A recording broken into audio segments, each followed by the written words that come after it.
إن الحمد لله نحمده ونستعينه ونستغفره ونؤمن به ونتوكل عليه ونعوذ بالله من شرور أنفسنا ومن سيئات أعمالنا من يهده الله فلا مضل له ومن يضلل فلا هادي له أي فلن تجد له وليا مرشدا ونشهد أن لا إله إلا الله وحده لا شريك له والذي لا ضد له ولا ند له لا مثل له ولا مثيل له لا وزير له ولا كفيل له لا شبه له ولا شبيه له لا ولد له ولا والد له وهو الواحد الفرد الصمد لم يلد ولم يولد ولم يكن له كفوا أحد ونشهد أن سيدنا ونبينا وحبيبنا وبشيرنا ونذيرنا وطبيبنا وطبيب أرواحنا وحبيبنا وحبيب ربنا محمدا عبد الله ورسوله أرسله بالحق بشيرا ونذيرا وداعيا إلى الله بإذنه وسراجا منيرا أما بعد فقد قال الله تعالى في كلامه المجيد وفي فرقان الحميد أعوذ بالله من الشيطان الرجيم بسم الله الرحمن الرحيم وأقيموا الصلاة وآتوا الزكاة وما تقدموا لأنفسكم من خير تجدوه عند الله إن الله بما تعملون بصير إن الله وملائكته يصلون على النبي يا أيها الذين آمنوا صلوا عليه وسلموا تسليما اللهم صل على محمد وعلى آل محمد كما صليت على إبراهيم وعلى آل إبراهيم إنك حميد مجيد اللهم بارك على محمد وعلى آل محمد كما باركت على إبراهيم وعلى آل إبراهيم إنك حميد مجيد আপনারা কেমন আছেন সবাই? আলহামদুলিল্লাহ। যেই মুনিব আমাদেরকে আলহামদুলিল্লাহ বলার শক্তি দিয়েছেন সেই মুনিবের দরবারে সৈয়দুল আইয়াম সপ্তাহের শ্রেষ্ঠ দিবসে কৃতজ্ঞ চিত্তে অবনত মস্তকে হৃদয়ের সমস্ত শক্তিকে কোরবানি দিয়ে আমরা সকলে পড়ছি আলহামদুলিল্লাহ। বলুন রব্বানা লাকাল হামদ হামদান কাসীরান তাইয়িবান মুবারাকান ফীহি ইয়া রাব্বি লাকাল হামদু কামা ইয়ানবাগি লিজালালি ওয়াজহিক ওয়া আযীমি সুলতানিক লাকাল হামদু বিল ঈমান লাকাল হামদু বিল ইসলাম লাকাল হামদু বিল কুরআন। আল্লাহ তাআলার প্রশংসার পরে দরুদ ও সালাম সর্বকালের সর্বযুগের সর্বশ্রেষ্ঠ মহামানব সৈয়দুল মুরসালিন খাতামুন নবীন ইমামুল মুরসালিন তাজুল আম্বিয়া সিরাজুল আম্বিয়া আফতাব নবুয়ত শাহেনশাহ রিসালাত বদরুদ্দুজা সৈয়দুস সাকলাইন বিশ্বসভার সভাপতি আল্লাহর সৃষ্টির প্রধান আকর্ষণ বিশ্বনবী মুহাম্মদুর রাসূলুল্লাহ সাল্লাল্লাহু আলাইহি ওয়াসাল্লামের প্রতি আল্লাহুম্মা সাল্লিম আলাইহি আল্লাহুম্মা বারিক আলাইহি। সম্মানিত উপস্থিতি, গত জুমায় আমি কোন বিষয়ের উপর আলোচনা করেছিলাম? জামাতের গুরুত্ব। আলহামদুলিল্লাহ আপনাদের মনে আছে, জামাতের গুরুত্ব এবং ফজিলত নিয়ে আলোচনা করছিলাম। গত জুমায় ছিল প্রথম পর্ব, আজকে দ্বিতীয় পর্ব। কততম পর্ব? দ্বিতীয়তম পর্ব। আজকে এই টপিকটি শেষ করার চেষ্টা করব ইনশাআল্লাহ। ভূমিকাতে একটি কথা বলতে চাই, সেটি হচ্ছে এই ভারতের কি এমন সাহস, সে মসজিদ ভেঙে দেয়। আমরা কি মুসলমানরা কি সংখ্যায় কম? সারা বিশ্বে লক্ষ লক্ষ কোটি কোটি মুসলমান থাকার পরেও ভারত আল্লাহর ঘর মসজিদে হাত দিয়েছিল। 1992 সালের 6 ডিসেম্বর অযোধ্যায় ভারত বাবরি মসজিদ, সেই 16 শতাব্দীর সেই পুরনো ঐতিহাসিক মসজিদটি ভেঙে মাটির সাথে মিশিয়ে দিয়েছে। ঠিক কিনা কোন? শুধু তাই নয়, ভারত দিল্লির সেই 800 বছরের পুরনো ঐতিহাসিক আকুঞ্জি মসজিদকে ভেঙে মাটির সাথে মিশিয়ে দিয়েছে।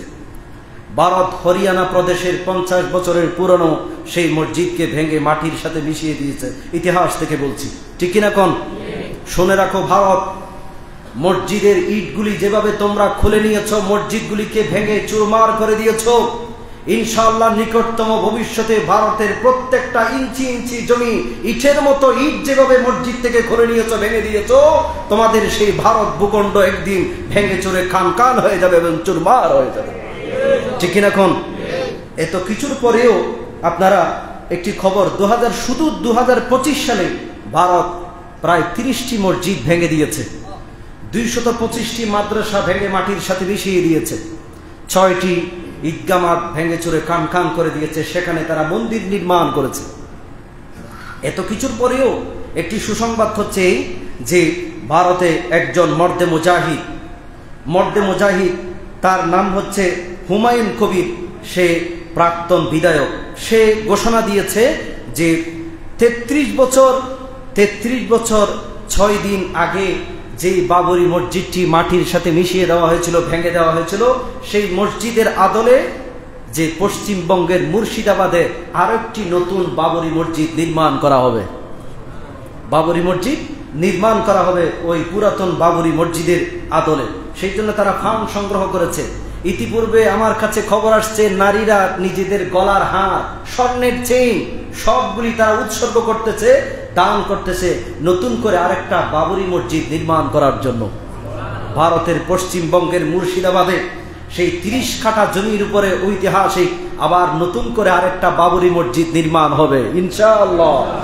30 কাঠা জমির উপরে 3 কাঠা জমিতে মসজিদ, বাকিগুলিতে হাসপাতাল, আরেকটাতে বিদ্যালয়, তারপরে হচ্ছে একটা পার্ক, বিরাট একটি প্লট। এর মাধ্যমে তারা নতুন করে তারা ইতিহাস সৃষ্টি করতে চাচ্ছে। এই জন্য তারা এত বেশি দান করতেছে, ভারতে এত বেশি তারা মসজিদ নতুন করে বাবরি মসজিদ নির্মাণের জন্য দান করতেছে যে 11টি বিশাল বড় বড় কাঁচের বিশাল বড় বড় বাক্স তারা বানিয়ে দিয়েছে, স্টিলের বাক্স বানিয়ে দিয়েছে। সেখানে এত বেশি রুপি পড়েছে, এত বেশি টাকা পড়েছে, সেগুলি গণার জন্য হাতের পক্ষে সম্ভব নয়, মেশিন দিয়ে তাদেরকে গণতে বাধ্য হচ্ছে তারা। শুধু তাই নয়, যারা আরো কিছু মুসলমান ইট বালি পাথর তারা দান করতেছে। এক ভক্ত তো বলেই দিয়েছে যে আমি নতুন ভারতের এই পশ্চিমবঙ্গের মুর্শিদাবাদে নতুন বাবরি মসজিদ নির্মাণের জন্য আমি ৮০ কোটি রুপি দান করলাম ইনশাআল্লাহ। সে আরো ঘোষণা দিয়েছে ভারত সরকার, বিজেপি সরকার যেই জায়গায় মসজিদগুলো ভেঙে দিয়েছে সেখানে একটা মসজিদের বিপরীতে তিনটা মসজিদ নির্মাণ করা হবে। ভারত যে আল্লাহর ঘর মসজিদে হাত দিয়েছে, আগামী নির্বাচনে ব্যালট বিপ্লবের মাধ্যমে ভারতকে ইনশাআল্লাহ আমরা তার মোক্ষম জবাব দিব, ঠিক কিনা এখন? এই জন্য আমাদেরকে একতাবদ্ধ থাকতে হবে, কাঁধে কাঁধ মিলিয়ে এই দেশের স্বাধীনতা সার্বভৌমত্বের পাহারাদার হিসেবে আমাদেরকে সবসময় নিয়োজিত থাকতে হবে। দেশ বিরোধী সমস্ত চক্রান্ত এবং ষড়যন্ত্রকে নস্যাৎ করে দিতে হবে ইনশাআল্লাহ। আল্লাহ আমাদেরকে একতাবদ্ধ থাকার তৌফিক দান করুক, সকলে বলুন আমিন। কোরআন আল কারীমে সূরাতুল বাকারার ৮৩ নম্বর আয়াত আপনাদের সামনে তেলাওয়াত করেছি। চলুন আমরা সওয়াবের নিয়তে সে আয়াতটি পড়তে থাকি। আউযু বিল্লাহি মিনাশ শাইতানির রাজীম। বিসমিল্লাহির রাহমানির রাহিম। وأقيموا الصلاة وآتوا الزكاة وما تقدموا لأنفسكم من خير تجدوه عند الله إن الله بما تعملون بصير। বিতাড়িত মরদুদ শয়তানের ওয়াসওয়াসা থেকে পানাহ চেয়ে নিয়ে পরম করুণাময় আল্লাহ পাক রব্বুল আলামিনের নামে শুরু করছি। শুরু হচ্ছে জামাতের ফজিলত এবং গুরুত্ব, দ্বিতীয় পর্ব। কততম পর্ব? তার আগে কোরআন কারীমের যে আয়াতটি পড়েছি সেটাতে আল্লাহ তাআলা কি বলতে চেয়েছেন আমরা একটু জানার চেষ্টা করি কিছুটা হলেও। আল্লাহ বললেন ওয়া আকিমুস সালাহ, তোমরা নামাজ প্রতিষ্ঠা করো। কি করো? নামাজ পড়ো। নামাজ পড়ো এ কথা আল্লাহ কোরআন আল কারীমের কোন জায়গায় বলেনি। আল্লাহ বলছেন ওয়া আকিমুস সালাহ, নামাজ কি করো? প্রতিষ্ঠা করো। নামাজ প্রতিষ্ঠা করার অর্থ হচ্ছে আল মুহাফাজাতু আলা শুরুতিহা, নামাজের যে শর্ত আছে, শরীর পাক, কাপড় পাক, নামাজের জায়গা পাক, ওয়াক্ত মতো নামাজ পড়া, হ্যাঁ, তা দুই সিজদার মাঝখানে দুই রাকাতের অর্থাৎ 2 রাকাত পরে যে কোরআদা করা, এটা করা এবং পশ্চিম দিকে কিবলামুখী হয়ে নামাজ আদায় করা, এই সবগুলি হচ্ছে নামাজের শর্ত। এই সবগুলি সঠিকভাবে আদায় করার নামই হচ্ছে নামাজের শর্ত। শুরুতুস শাই, নামাজের শর্ত, এগুলি সঠিকভাবে আদায় করার নামই হচ্ছে ইকামাতুস সালাহ। ইকামাতুস সালাহ, শরীর পাক হওয়া লাগবে, কাপড় পাক হওয়া লাগবে, ওয়াক্ত মতো নামাজ পড়া লাগবে, সঠিকভাবে নামাজ আদায় করা লাগবে। এই সবগুলি হচ্ছে ইকামাতুস সালাতের অর্থ। সুবহানাল্লাহ পড়েন। অথবা ইকামাতুস সালাতের অর্থ হচ্ছে আল মুহাফাজাতু আলা রুকুইহা ওয়া সুজুদিহা, নামাজের রুকু এবং সিজদা সঠিকভাবে আদায় করা। কিন্তু আমরা যারা সালাত আদায় করি আমাদের রুকু ঠিক নেই, সেজদা ঠিক নেই। রুকুতে গেলাম, পিঠ সোজা করলাম না, হুট করে সেজদায় চলে গিয়েছি, আপনি সহজ সিজদা দিলেন না, নামাজ ফাসেদ হয়ে গেল, ঠিক কিনা কোন? নামাজের রুকু সেজদা সঠিকভাবে আদায় করা লাগবে, এটাই হচ্ছে ইকামাতুস সালাহ। ইকামতুস সালাতের আরেক অর্থ হচ্ছে পৃথিবীর কোন মানুষকে দেখাবার জন্য নয়, কার সন্তুষ্টি অর্জনের জন্য, কার ভয়ে সালাত আদায় করতে হবে?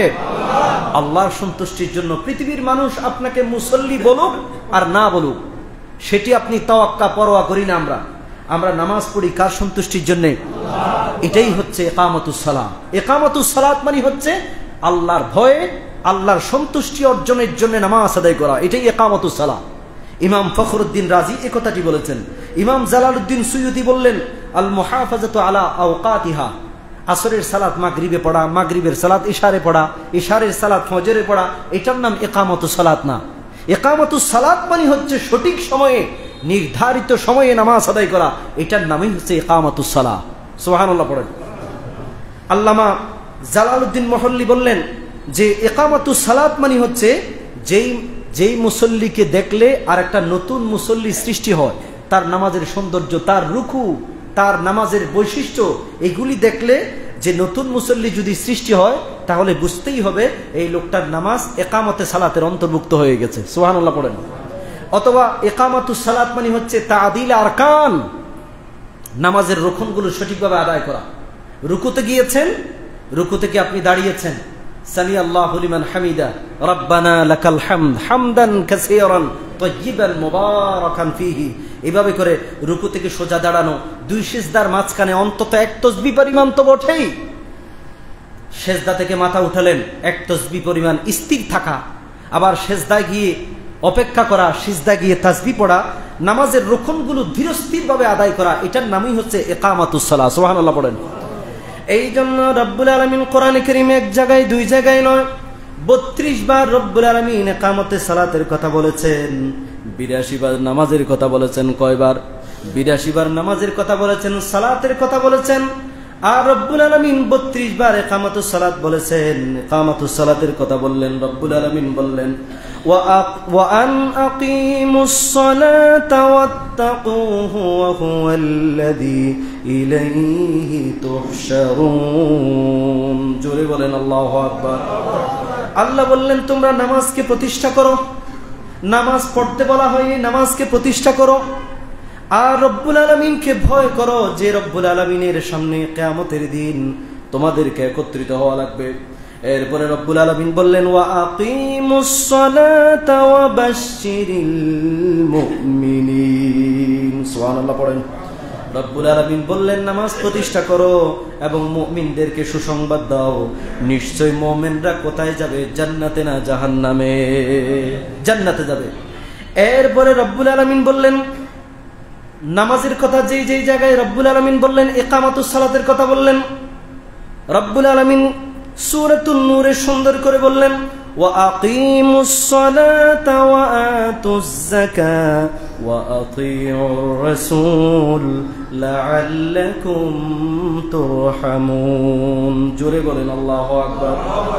আল্লাহ বললেন তোমরা নামাজ প্রতিষ্ঠা করো, যাকাত দাও, আমার রাসূলের আনুগত্য করো, হতে পারে তোমরা আল্লাহর পক্ষ থেকে রহমত প্রাপ্ত হবে। সুবহানাল্লাহি ওয়া বিহামদিহি। তাহলে আল্লাহ নামাজের কথা বলেছেন, সালাতের কথা বলেছেন। নামাজ তো ফার্সি শব্দ। কোন শব্দ? নামাজ, রোজা, এগুলি ফার্সি শব্দ। ফার্সি শব্দ। নামাজ রোজার কথা কোরআনে নেই, আছে তার আরবি অর্থ, আরবি শব্দ। সালাতের আরবি শব্দ হচ্ছে, নামাজের আরবি শব্দ হচ্ছে সালাত, আর রোজার আরবি শব্দ হচ্ছে as-সাওম। ফার্সি শব্দ কোরআনে থাকবে কেমনে? কোরআন তো আরবি ভাষায় নাজিল করেছেন কে?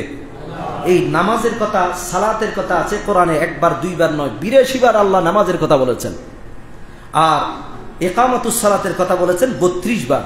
32 বার ইকামাতুস সালাতের কথা বলেছেন। আর ইমাম ফখরুদ্দিন রাজি রাহিমাহুল্লাহ তিনি বললেন ইকামাতুস সালাতের আরেক অর্থ হচ্ছে জামাতের সাথে নামাজ আদায় করা। জামাতের সাথে কি করা? নামাজ আদায় করা। ইমাম ফখরুদ্দিন রাজি বলেছেন।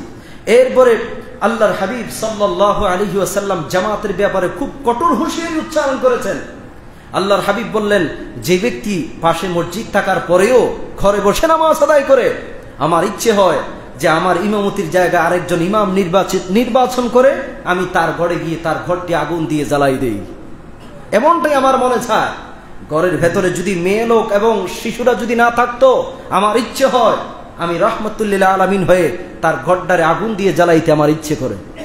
এত বেশি জামাতের প্রতি গুরুত্ব দিয়েছেন বিশ্বনবী মুহাম্মদুর রাসূলুল্লাহ সাল্লাল্লাহু আলাইহি ওয়াসাল্লাম। হযরত ইবনে আব্বাস থেকে বর্ণিত তিনি বললেন মান সামিয়া হাইয়া আলাল ফালাহ, যে ব্যক্তি হাইয়া আলাল ফালাহ ডাক শোনার পরেও, হাইয়া আলাস সালাহ ডাক শোনার পরেও সেই ডাকের সাড়া দেয় নাই, মসজিদে এসে সালাত আদায় করে নাই, আল্লাহর হাবিব বললেন ফাকাদ তারাকা সুন্নাতা মুহাম্মদ, সেই যেন আল্লাহর হাবিব সাল্লাল্লাহু আলাইহি ওয়াসাল্লাম আমি নবীর সুন্নতকে যেন সে ত্যাগ করেছে। যে ব্যক্তি হাইয়া আলাল ফালাহ শুনেছেন, হাইয়া আলাস সালাহ শুনেছেন, হাইয়া আলাল ফালাহ মানে কল্যাণের দিকে আসেন, হাইয়া আলাস সালাহ নামাজের দিকে আসেন, এই কথাটি শোনার পরেও যে ব্যক্তি ঘরে বসে সালাত আদায় করে, আল্লাহর হাবিব বললেন সেই জন্য আমার সুন্নতকে, হযরত ইবনে আব্বাস বললেন সেই জন্য আল্লাহর হাবিবের সুন্নতকে তরক করেছে, অস্বীকার করেছে। নাউযুবিল্লাহি মিন যালিক। এই জন্য আমরা নামাজ পড়বো কোথায়? সালাত পড়বো কোথায়? মসজিদে গিয়ে জামাতের সাথে, ইনশাআল্লাহ পড়েন। এরপরে হযরত ইবনে ওমর রাদিয়াল্লাহু তাআলা আনহু তিনি বললেন যে আল্লাহর হাবিবের সময়ে কুন্না ইযা ফাকাদনা আর-রাজুলা ফি সালাতিল ইশা ওয়াল ফজর, যদি আমরা কোনো ব্যক্তিকে ইশারের সালাত এবং ফজরের সালাতে যদি আমরা না পেতাম, তাকে যদি আমরা জামাতে না দেখতাম, আমাদের মনে সন্দেহ হতো যে লোকটা অসুস্থ হয়ে গেল নাকি, লোকটা মুনাফিক হয়ে গেল নাকি, এই সন্দেহ আমাদের মনের ভেতরে দানা বেঁধে যেত। এই জন্যে আমরা খুব কমই ইশারের সালাত এবং ফজরের সালাত জামাত খুব কমই ত্যাগ করতাম। সুবহানাল্লাহ পড়েন।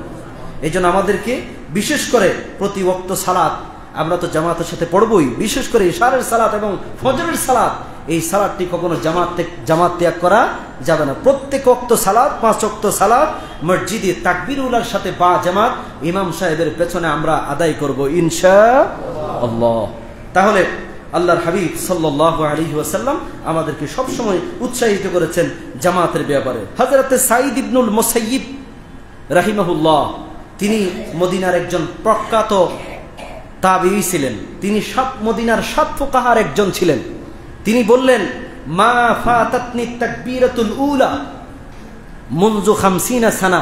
ওয়াল্লাহি, সে আল্লাহর কসম করে বলছে 50 বছর যাবত আমি ইমাম সাহেবের পেছনে তাকবীরে উলার সাথে সালাত আদায় করেছি, জিন্দেগিতে আমার তাকবীরে উলা ছুটে যায় নাই। হযরতে সাঈদ ইবনুল মুসাইয়িব রাহিমাহুল্লাহ। এবং তিনি বললেন যে আরো চমৎকার কথা বলেছেন, ওয়ামা নাযারতু ফি কিফা রাজুলিন ফি সালাহ, আমি নামাজের ভেতরে নামাজে কোনো ব্যক্তির ঘাট দেখিনি, আমি তার গর্দান দেখিনি। তার মানে পেছন যদি আপনি দ্বিতীয় কাতারে যান, দ্বিতীয় কাতারে সালাত আদায় করেন, প্রথম কাতারের মুসল্লিদের গর্দান দেখা যায় না? অবশ্যই গর্দান দেখা যায়। হযরতে সাঈদ ইবনে মুসাইয়িব বললেন যে আমি নামাজে দাঁড়ানো অবস্থায় কখনো কোনো মসজিদের ঘাট দেখিনি, গর্দান দেখিনি। কেন? আমি তো প্রথম কাতারেই ছিলাম। প্রথম কাতারে কি অন্য মুসল্লির গর্দান দেখা যায়, ঘাট দেখা যায়? তিনি কসম করে বললেন 50 বছর যাবত তাকবীরে উলা আমার মিস হয়নি। আমাদের তাকবীরে উলা তো অনেক দূরে থাক, জামাত তো অনেক দূরে থাক, 50 বছর যাবত যে এক ওয়াক্ত নামাজও কাজা হয়নি, পড়ি নেই, কাজা হয়নি, এরকম কেউ বুকে হাত দিয়ে বলতে পারবে? অবশ্যই ইল্লা মাশাআল্লাহ কয়েকজন আছে। যে আমরা অধিকাংশ সময় আমরা এই ব্যাপারে সচেতন নই, আমরা নামাজের প্রতি গুরুত্ব দেই না, 5 ওয়াক্ত সালাতের প্রতি গুরুত্ব দেই না। হযরত সাঈদ ইবনুল মুসাইয়িব রাহিমাহুল্লাহ তিনি বললেন 50 বছর যাবত কতই নামাজের প্রতি গুরুত্ব দিয়েছেন যে আমি আমার তাকবীরে উলা ছুটে যাই নাই। তাকবীরে উলা মানে কি? ইমাম সাহেব যখনই তাহরিম করলেন আল্লাহু আকবার, এটাকে বলা হয় তাকবীরে তাহরিমা, হারাম করা। পৃথিবীর সমস্ত জিনিসকে আমি হারাম করে পেছনের দিকে ফেলে দিই, আল্লাহ তোমার সামনে আমি আসামির মতো দাঁড়িয়ে গেলাম, আল্লাহু আকবার। এই জন্য এটার নাম তাকবীরে তাহরিমা। তাহরিম মানে হারাম করা। পৃথিবীর সবকিছু হারাম করে আপনার সামনে আমি হালাল পন্থায় দাঁড়িয়ে গেলাম, আল্লাহ তুমি আমার নামাজকে কবুল করো। সুবহানাল্লাহ পড়েন। এরপরে প্রখ্যাত তাবী আমের, তিনি অনেক বড় তাবী, অনেক বড় ফকি ছিলেন। তিনি অসুস্থ হয়ে গেলেন। তিনি যখনই শুনেছেন হাইয়া আলাল ফালাহ, হাইয়া আলাস সালাহ, তিনি নামাজে অংশগ্রহণ করার জন্য ইমাম সাহেবের পেছনে জামাতের সাথে নামাজ আদায় করার জন্য উঠে দাঁড়াতে চেষ্টা করলেন। তার সাথী সঙ্গীরা তাকে বললেন, ও তাবী আমের, আপনি তো অসুস্থ, রব্বুল আলামিন আপনাকে ছাড় দিয়েছে, আপনি কেন জামাতে অংশগ্রহণ করার জন্য এত চেষ্টা করতেছেন? হযরত আমের বললেন, আমি যখনই আল্লাহর নাম শুনি, আজানের ভেতরে যখনই আল্লাহর নাম শুনি, আমার নবীর নাম শুনি, যখনই শুনি হাইয়া আলাস সালাহ, হাইয়া আলাল ফালাহ, আমি নিজেকে স্থির রাখতে পারি নাই। তোমরা আমাকে মেহেরবানি করে আমাকে ধরে তোমরা মসজিদে নিয়ে যাও। হযরতে আমের তাবী, তিনি অনেক বড় তাবী ছিলেন, মুহাদ্দিস ছিলেন। তাকে হাতে ধরে তাকে দুইজন ব্যক্তির কাঁধে ভর করে তিনি মসজিদে উপস্থিত হলেন। ইমাম সাহেবের ইমামতিতে মাগরিবের সালাত আদায় করতেছেন, 1 রাকাত সালাত আদায় করেছেন। ঠিক সেই সময়ে মালাকুল মউত উপস্থিত হয়ে গেছে। মালাকুল মউত তার জান কবজ করে ফেলেছে। 1 রাকাত পড়েছে, তিনি দুনিয়ার সফর শেষ করেছে, আল্লাহর সাথে সাক্ষাৎ করেছে, তিনি পৃথিবীর বন্ধন ছিন্ন করে কবরের জগতে চলে যাওয়ার প্রথম ধাপে তিনি অবতীর্ণ হয়েছেন। সুবহানাল্লাহ পড়েন। এমন মৃত্যু আমরা চাই কি চাই না? নামাজের ভেতরে ইন্তেকাল করা, যাকাত দিতে দিতে মারা যাওয়া, হজ করতে করতে মারা যাওয়া, সালাত পড়তে পড়তে মারা যাওয়া, এর চেয়ে উত্তম মৃত্যু, কল্যাণকর মৃত্যু আর হতে পারে না। ঠিক কিনা কোন? আল্লাহর কাছে সবসময় চাইবেন যে আল্লাহ তাহাজ্জুদের সালাতেই যেন, ফরজ সালাতেই যেন আমার মৃত্যু হয়। আল্লাহ কবুল করুক, সকল বলুন আমিন। তাহলে আমাদেরকে আমাদের সামান্য একটু ব্যথা হলে, শরীর ব্যথা হলে, একটু জ্বর আসলে আমরা জামাত থেকে ছিটকে যাই, জামাত তরক করি, জামাত থেকে আমরা বিমুখ হয়ে পড়ি। এটা কখনো করা যাবে না। একান্ত মারাত্মক অসুস্থতা না থাকলে আমরা কখনো জামাত মিস করব না ইনশাআল্লাহ। তাহলে আমাদেরকে 5 ওয়াক্ত সালাতের প্রতি, জামাতের সাথে নামাজ পড়ার প্রতি আমাদেরকে কি দিতে হবে? গুরুত্ব দিতে হবে। আর বিশেষ করে নামাজে বিশেষ বিশেষ দোয়া আছে না নাই? আপনি যখন রুকু থেকে দাঁড়ালেন, সামি আল্লাহু লিমান হামিদা পড়বেন কি? রাব্বানা লাকাল হামদ হামদান কাসীরান তাইয়িবান মুবারাকান ফীহি। তবে এই দোয়াটির ব্যাপারে একটা শান গুরুত আছে। আল্লাহর হাবিবের ইমামতিতে নামাজ শুরু হয়ে গেছে। হুজুর নামাজ পড়াতে শুরু করলেন। ফালাম্মা রাফা'a রাসাহু মিনার রাকাতি, আল্লাহর হাবিব যখন রুকু থেকে তিনি মাথা উঠালেন, তিনি পড়লেন সামি আল্লাহু লিমান হামিদা। পেছন থেকে এক সাহাবী বলে উঠলেন রাব্বানা লাকাল হামদ হামদান কাসীরান তাইয়িবান মুবারাকান ফীহি। এই অতিরিক্ত বাক্যগুলো বলে ফেলেছে। হুজুর যখন সালাম ফেরালেন, ফালাম্মা ইনসারাফা রাসূলুল্লাহ সাল্লাল্লাহু আলাইহি ওয়াসাল্লাম, আল্লাহর হাবিব যখন সালাম ফেরালেন, নামাজ থেকে তিনি যখন অবসর গ্রহণ করলেন, হুজুর বললেন আমি তো সামি আল্লাহু লিমান হামিদা বলেছি, অতিরিক্ত বাক্যগুলো কে বলেছ? সমস্ত সাহাবীদের ভেতরে ভয়, ভীতি, সকলের রূহ প্রাণ গলার কাছাকাছি চলে আসছে। হুজুরের সামনে না জানি বেয়াদবি হয়ে গেল নাকি। হুজুর বললেন চিন্তিত হয়ো না, ভয় পেও না। তাদেরকে অভয় দিলেন। এক সাহাবী হাত উঠিয়ে বললেন হুজুর আমি বলেছি, বেয়াদবি মাফ করবেন। হুজুর বললেন চিন্তিত হয়ো না, তুমি এই অতিরিক্ত বাক্যগুলো কেন বলেছ?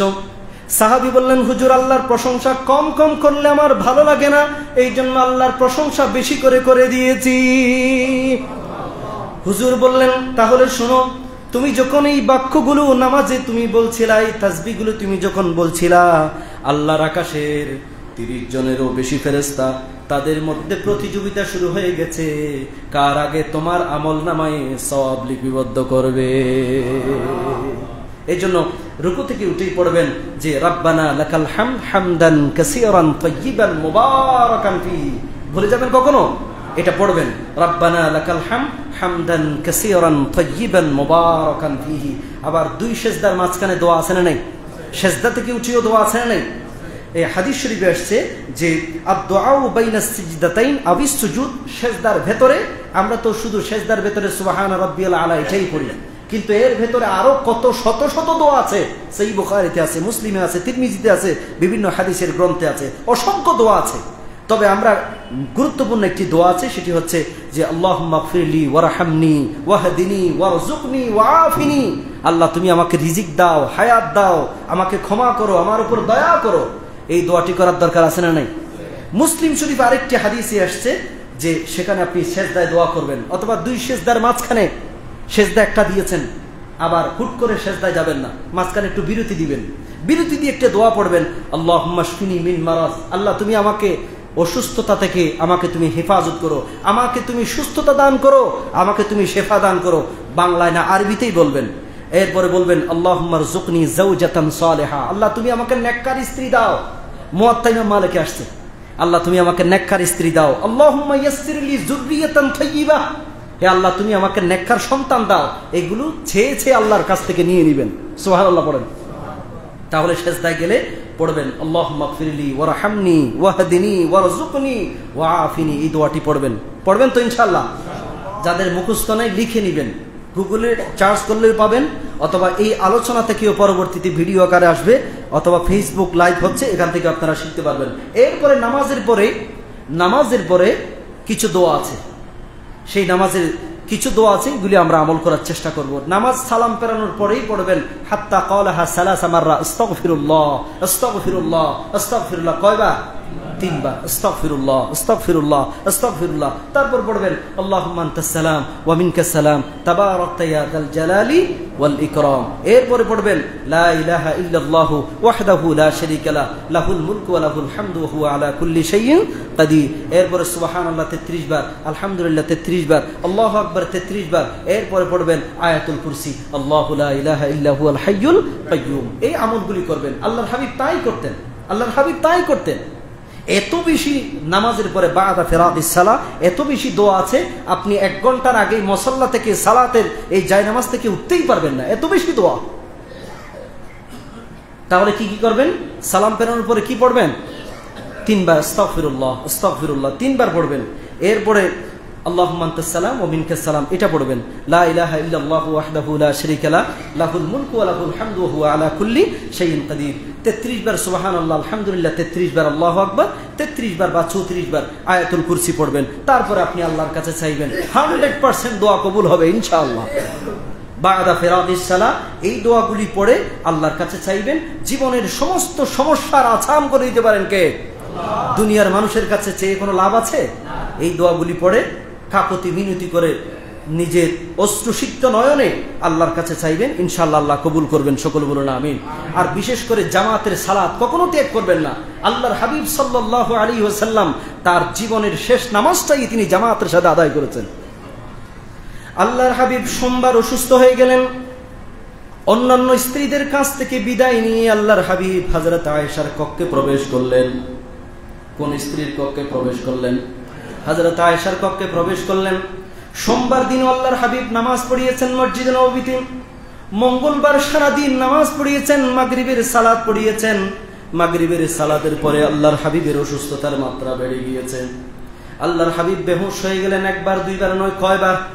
3 বার বেহুশ হয়ে গেলেন। প্রতিবার বেহুশ হওয়ার পরে যখন তার হুঁশ ফিরেছে, আল্লাহর হাবিবের হুঁশ ফিরেছে, প্রত্যেকবার তিনি জিজ্ঞেস করেছেন যে মাগরিবের পরে এশারের সালাতের সময় হয়ে গেছে, আমার সাহাবীরা জামাতের সাথে নামাজ আদায় করেছে কিনা। হযরত আয়েশাকে বললেন, ও আয়েশা, আমার আবু বকরকে বলো তার ইমামতিতে যেন মসজিদে নববীতে এশারের সালাতটা যেন পড়ানো হয়। একবার নয়, 2 বার নয়, আল্লাহর হাবিব হযরত আবু বকরের নাম 3 বার প্রস্তাব করেছেন। কয়বার? 3 বার পাঠানো হয়েছে। আবু বকর নামাজ পড়ায় না। সাহাবীদের মধ্যে কান্নার রুল পড়ে গেছে, আবেগ আপ্লুত হয়ে গেছে। তাদের মনের ধারণা হয়ে গেছে, এই বুঝি আমাদের আল্লাহর হাবিবের পেছনে নামাজ পড়ার কিসমত থেকে বুঝি আমরা মাহরুম হয়ে গেছি। সকলের ভেতরে কান্নার রুল পড়ে গেছে। সর্বশেষ আম্মা জান আয়েশা সিদ্দিকা বললেন, ইয়া রাসূলুল্লাহ, আমার আব্বা সবচেয়ে নরম দিলের মানুষ, নরম হৃদয়ের মানুষ। যখন জামাত পড়াতে যাবে, আপনার ভালোবাসায় মাতোয়ারা হয়ে আপনার অনুপস্থিতিতে আমার আব্বা জান কান্নায় তার কোনো শেষ থাকবে না, হাউমাউ করে কাঁদবে। তেলাওয়াত বোঝা যাবে না, কেরাত বোঝা যাবে না। আপনি দয়া করে হযরত উমরকে বলেন, হযরত উমর হলো আসাদুহুম ফি আমরিল্লাহি ওমর। সুবহানাল্লাহ পড়েন। আপনি বলেছেন, আরহামু উম্মতি বি উম্মতি আবু বকর, আমার সাহাবীদের ভেতরে সবচেয়ে নরম দিলের সাহাবী হযরত সিদ্দিক আকবর রাদিয়াল্লাহু তাআলা। আমার সাহাবীদের ভেতরে আল্লাহর বিধান কার্যকর করার ক্ষেত্রে সবচেয়ে ভয়ঙ্কর, সবচেয়ে রাগী সাহাবী, আল্লাহর বিধান কার্যকর করার ক্ষেত্রে সবচেয়ে শক্তিশালী, সবচেয়ে কঠিন বজ্রকঠোর হযরত ওমর ইবনুল খাত্তাব রাদিয়াল্লাহু তাআলা। হযরত ওমর রাদিয়াল্লাহু তাআলা, আল্লাহর হাবিব বললেন, আয়েশা, এত বেশি বাড়াবাড়ি করার দরকার নাই।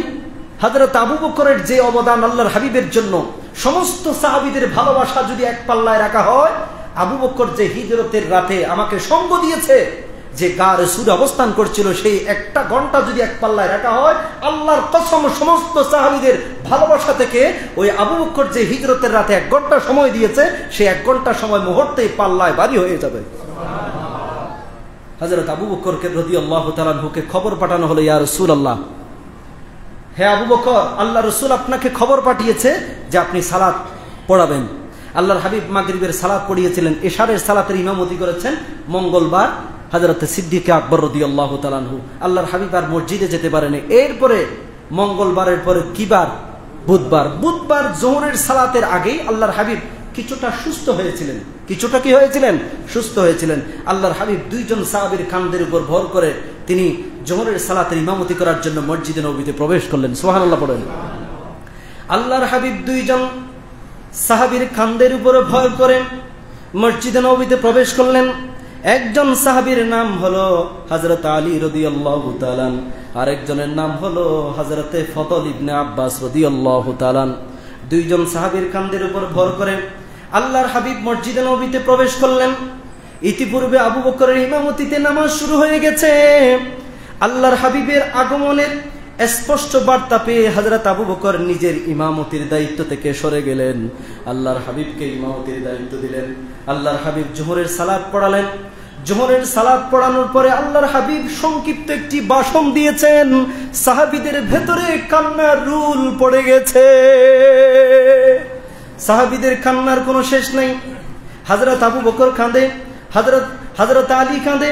সাহাবীদের ভিতরে কান্নার রুল পড়ে গেছে। তাদের ধারণা হয়ে গেছে আমাদের কিসমতে বুঝি আল্লাহর হাবিবের পেছনে আর সালাত পড়ার সুযোগ হবে না। আল্লাহর হাবিব সাল্লাল্লাহু আলাইহি ওয়াসাল্লাম সংক্ষিপ্ত ভাষণ দিলেন। হযরত আয়েশা সিদ্দিকা রাদিয়াল্লাহু তাআলা আনহার কক্ষে প্রবেশ করলেন। হুজুরের সাকরাতুল মউত শুরু হয়ে গেছে, প্রচন্ড জ্বর এসেছে হুজুরের। হুজুর এটাই ছিল হুজুরের জীবনের শেষ জামাতের সাথে সালাত। নামাজটি ছিল জোহরের সালাত। কোন সালাত? হুজুরের জীবনে প্রথম সালাত হচ্ছে জোহরের সালাত, হুজুরের জীবনের শেষ নামাজ হচ্ছে জোহরের সালাত। সুবহানাল্লাহ পড়েন। হুজুর জামাতের সাথে নামাজ পড়িয়েছেন সর্বপ্রথম দারুল আরকামে জোহরের সালাত। সেই মসজিদে, সেই দারুল আরকামে মুসল্লিদের সংখ্যা কত ছিল? 23 জন। এবং হুজুরের জীবনের শেষ নামাজ ছিল জোহরের সালাত। সেখানে আল্লাহর হাবিব শেষ নামাজ পড়িয়েছেন শেষ বক্তব্য দিয়ে, এবং আবেগ আপ্লুত হয়ে বক্তব্য দিয়ে তিনি হযরতে আয়েশা রাদিয়াল্লাহু তাআলা আনহার কক্ষে প্রবেশ করলেন। হুজুর এরপরে হুজুরের অসুস্থতা আরো বেড়ে গিয়েছে। সর্বশেষ হুজুর ইন্তেকাল করবেন সোমবার। কিবার? সোমবার ফজরের সালাতের আগে আগে হুজুরের হোঁশ এসছে।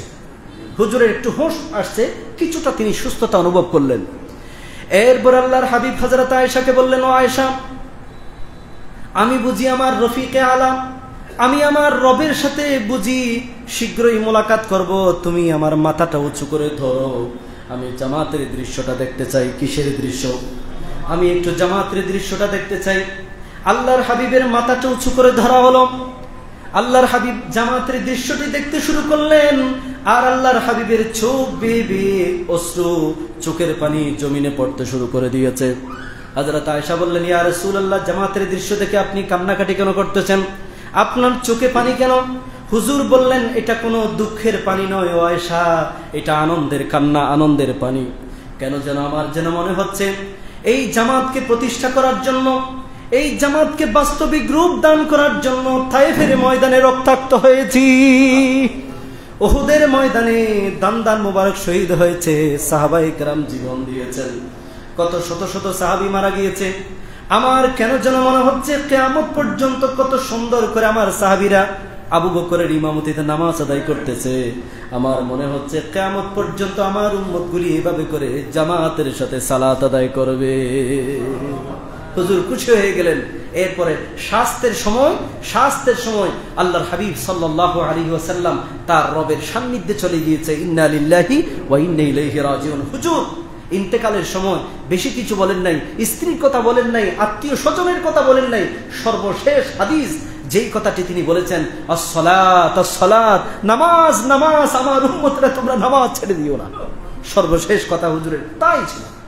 হুজুরের জীবনের শেষ নামাজ ছিল জোহরের সালাত। হুজুরের ইমামতিতে এটাই তার জীবনের শেষ নামাজ। এই জন্য বন্ধুগণ, আমরা জামাতকে গুরুত্ব দিব কি দিব না? অবশ্যই সালাত আমরা জামাতের সাথে আদায় করব।